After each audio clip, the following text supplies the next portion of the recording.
Hello friends, welcome to nursing education. आज हम पढ़ेंगे cardiac circle. Means cardiac circle क्या होता है। Cardiac circle is defined as sequence of coordinated events taking place in the heart during each beat. इसमें क्या होता है, जो हार्ट जो बीट करता है ईच मिनट में, उससे जो ब्लड है वो आगे फ्लो होता है और उस सीक्वेंस को कोऑर्डिनेटेड इवेंट बोलते हैं, जिससे क्या होता है कार्डियक सर्कल बोलते हैं। कार्डियक सर्कल में 0.8 सेकेंड लगता है। नेक्स्ट है each heart beat consist of two major period called systolic and diastolic. So जो each heart beat consist two major period होते हैं हार्ट बीट के, जिसको बोलते हैं systolic and diastolic. During systolic heart contracts and pump blood through arteries. में during systolic जो systolic heart contracts होता है and pumps blood through arteries, और पंप करता है ब्लड को आर्टरीज में। मीन्स जब ब्लड जो हार्ट है वो कॉन्ट्रैक्ट होता है तो ब्लड फ्लो आगे की ओर होता है, जो कहाँ पे जाता है पुल्मोनरी वेन्स में और पल्मोनरी आर्टरीज से बॉडी में। सो क्या था, ड्यूरिंग सिस्टोलिक मतलब जब हार्ट सिस्टोलिक कॉन्ट्रैक्शन में होता है तो ब्लड को आगे की ओर आर्टरीज में फ्लो करता है। Next, during diastole heart relax and blood is filled in the heart.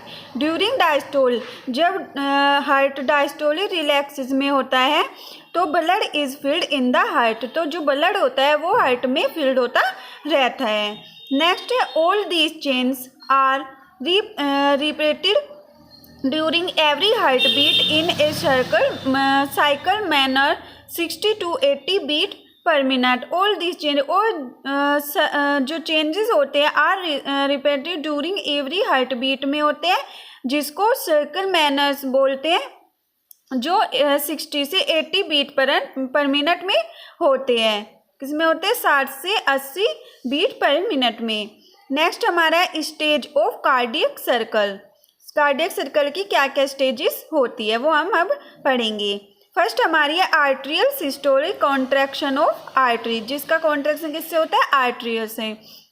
Ventricular systolic contraction ventricles complete cardiac diastole relaxation of atria and ventricles. So हम फर्स्ट पढ़ेंगे आर्ट्रियल सिस्टोल। आर्ट्रियल सिस्टोल में 0.1 second का time लगता है। First है superior vena cava and inferior vena cava transport deoxygenated blood into the right atrium. जो superior vena cava होती है एंड इंफीरियर वेना कावा होती है ट्रांसपोर्ट करते हैं deoxygenated blood into the right atrium. ये हमारी इधर है राइट आर्ट्रियम में डीऑक्सीजनेटेड ब्लड को फ्लो करती है या ट्रांसफ़र करती है। एट द सेम टाइम और उसी time as the four pulmonary veins bring oxygenated blood into the left atrium, और सेम उसी टाइम पे जो पुल्मोनरी वेन्स होती है वो ऑक्सीजनेटेड ब्लड लेके आती है इनटू द लेफ्ट आर्ट्रियम में। लेफ्ट आर्ट्रियम में लेकर आती है ऑक्सीजनेटेड ब्लड। क्या होता है इसमें, जो सुपीरियर वेना कावा होता है और इन्फीरियर वेना कावा होती है वो डीऑक्सीजनेटेड ब्लड को राइट आर्ट्रियम में लेकर आती है, एंड देन दैट टाइम जो फोर पुल्मोनरी वेन्स होती है वो ऑक्सीजनेटेड ब्लड को लेफ्ट आर्ट्रियम में लेके जाती है। So atrial systole ventricular diastole क्या है, आर्ट्रिया कॉन्ट्रैक्ट होती है pushing blood into the ventricle, और ब्लड को पुश करती है वेंट्रिकल्स में। सो ये था हमारा आर्ट्रिकल systole. Now the atrio ventricular walls are open and blood flows to the ventricle. जो आर्टरी वेंट्रिकुलर वॉल्स होती है वो ओपन हो जाती है और जो ब्लड फ्लो है वो वेंट्रिकल्स में होता है। Next, the SA node triggers a wave of contraction. SA node क्या करती है, वेव कॉन्ट्रैक्शन करती है that spreads over the myocardium of both atrias, जो स्प्रेड करते हैं मायोकार्डियम से बोथ आर्टरिया में। Emptying the atria and completing ventricular filling. जो आर्टरी होती है वो इम्पिटी हो जाती है एंड कंप्लीट करती है वेंट्रिकुलर फीलिंग्स को, मतलब उसको भर देती है। नेक्स्ट हमारा है ventricular systole. Electrical impulses from the SA node reaches the AV node after a small delay of 0.1 second. जो इलेक्ट्रिकल इम्पल्सेस एससी नोड से निकलती है वो कहाँ पर पहुँचती है, एवी नोड्स में पहुँचती है आफ्टर ए स्मॉल डिले, मतलब कि कुछ ही टाइम में जिसमें 0.1 सेकेंड का टाइम लगता है। Next, then the AV node triggers its over electrical impulses. जो एवी नोड से अपनी इलेक्ट्रिक इम्पल्सिस को विच क्विकली स्प्रेड, जो कि उसको क्विकली स्प्रेड करते हैं टू द वेंट्रिकुलर मसल्स में muscle via the AV bundle, the bundle branches and Purkinje fibres में। सो जो इसमें क्या है, वेंट्रिकुलर सिस्टोलिक में जो एससी नोड से इम्पल्सिव इलेक्ट्रिकल इम्पल्सिव जनरेट हो रही थी वो एवी नोड्स में जाती है और उसमें कितना टाइम लगता है, 0.1 सेकेंड का। और जो एवी नोड से अपनी इलेक्ट्रिकल इम्पल्सिव आगे भेजती है वो स्प्रेड हो जाती है क्विकली ही वेंट्रिकुलर मसल वायर में। सो वेंट्रिकुलर सिस्टोलिक में कितना टाइम लगता है, 0.3 सेकेंड का।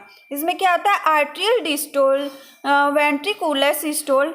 इसमें so after the artery relax, atrial के रिलैक्स होने के बाद द वेंट्रिकल्स कॉन्ट्रैक्ट होती है, pushing blood and out of the blood heart, और हार्ट से बाहर ब्लड को पुश करती है।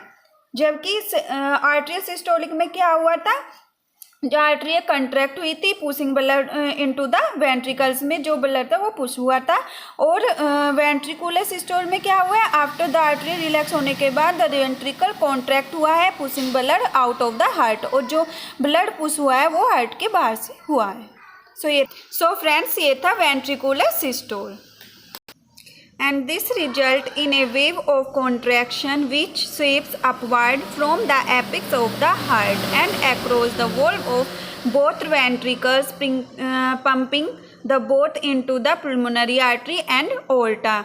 इसमें क्या होता है, जो राइट साइड ब्लड पंप करता है हार्ट वो राइट साइड में जाता है पुलमोनरी आर्टरीज में, और जो लेफ्ट साइड में ब्लड पंप होता है वो aorta में जाता है, जिससे जो आर्टरी और जो ट्राइस्पिड और बाइस्पिड वोल्व है वो क्लोज हो जाती है पुलमोनरी और ओर्टा के ज़्यादा कॉन्ट्रैक्शन की वजह से, जिससे ब्लड का बैकफ्लो ना हो सके।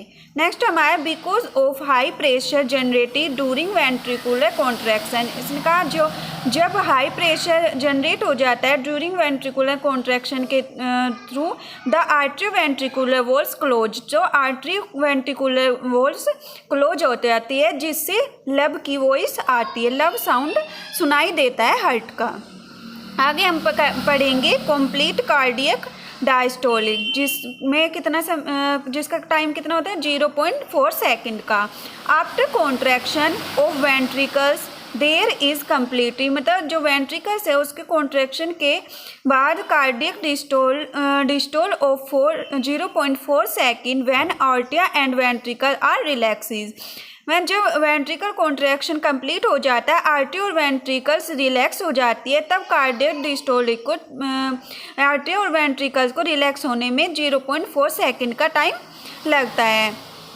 सो नेक्स्ट है during this time the myocardium recover ready for the next heart beat. और इस टाइम पे जो मायोकार्डियम होती है वो रिकवर होने लगती है ready for the next heart beat के लिए, and the artery refills ready for the next circle, और आर्टरी जो है रिफिल्स होने लगती है नेक्स्ट सर्कल के लिए। मीन्स इसमें क्या होता है, जो आर्टरी और वेंट्रिकल्स होती है रिलैक्स हो जाती है 0.4 सेकेंड के लिए जब वेंट्रिकल कॉन्ट्रैक्शन कंप्लीट हो जाता है, और फिर उसी टाइम पे जो मायोकार्डियम होती है वो रिकवर होने लगती है, रेडी हो जाती है नेक्स्ट सर्कल हार्ट बीट के लिए, एंड जो आर्टरिया होती है वो रिफिल्स होने लगती है नेक्स्ट सर्कल के लिए।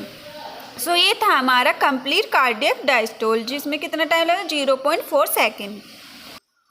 Now we read heard sound. There are 4 heard sounds each corresponding to a particular event in the cardiac circle। जो कार्डियक सर्कल में पार्टिकुलर इवेंट्स है उसमें 4 heard sound corresponding मतलब प्रेजेंट होती है। The first 2 are most easily to distinguish and sound to the stethoscope like lub and dub. जो first two sounds होती है हार्ट की वो हम इजीली सुन पाते हैं स्टेथोस्कोप के थ्रू, लब एंड डब, बट जो लास्ट की टू हार्ट साउंड्स है वो हम नहीं सुन पाते। सो द फर्स्ट साउंड लब is fairly loud is due to the closure of anteroventricular valve। जो हमारी फर्स्ट साउंड है लब is fairly loud, जो यह क्या होती है, लाउड होती है, is due to the closure, और यह एट्रियोवेंट्रिकुलर वॉल्स के बंद होने पर सुनाई देते। कौन सी साउंड सुनाई देती है हार्ट की फर्स्ट समय, lub. The correspondence with the start of ventricular systolic, और यह वेंट्रिकुलर साइस्टोलिक के स्टार्ट होने मतलब उसके कॉन्ट्रैक्ट होने के से जो ब्लड फ्लो हार्ट में होता है उससे आर्टरीवेंट्रिकुलर वॉल्स क्लोज हो जाती है, जिससे जब स्टेथोस्कोप हम हार्ट से पर लगाते हैं तो हमें लब की वॉइस सुनाई देती है लाउडली। सेकेंड है the second sound dub is softer and is due to the closure of the aortic and pulmonary valve। जो सेकेंड साउंड होता है हार्ट का वो सॉफ्टर होता है, मीन्स फर्स्ट साउंड लब की तरह लाउड नहीं होता है, ये थोड़ा कम सुनाई देता है, and is due to the closure, और यह आर्टिक एंड पुल्मोनरी वाल्व्स के क्लोज होने पर सुनाई देता है। This corresponds with the start of ventricular diastole, और यह वेंट्रिकुलर डायस्टोल के स्टार्ट होने पर जो पुल्मोनरी एंड आर्टरिक है उसमें ब्लड फ्लो प्रेशर ज़्यादा हो जाता है, तब आर्टरिक और पुल्मोनरी वॉल्स क्लोज हो जाती है, जिससे जो ब्लड है उसका बैक फ्लो ना हो सके, और उस टाइम पर जब आर्टरिक पुल्मोनरी वॉल्स बंद हो जाती है तब हमें डब साउंड सुनाई देता है। सो मेनली हमारे दो ही साउंड होती है, लब एंड डब। लब हमें जब सुनाई देते हैं जब एंट्रीवेंट्रिकुलर वाल्व क्लोज होती है, एंड डब की साउंड जब आती है जब Arctic and pulmonary valves close होती है। सो फ्रेंड्स ये था हार्ट साउंड्स। सो आज हमने पढ़ा है कार्डियक सर्कल। आई होप आपको अच्छे से समझ आया होगा। So thank you friend for watching my video.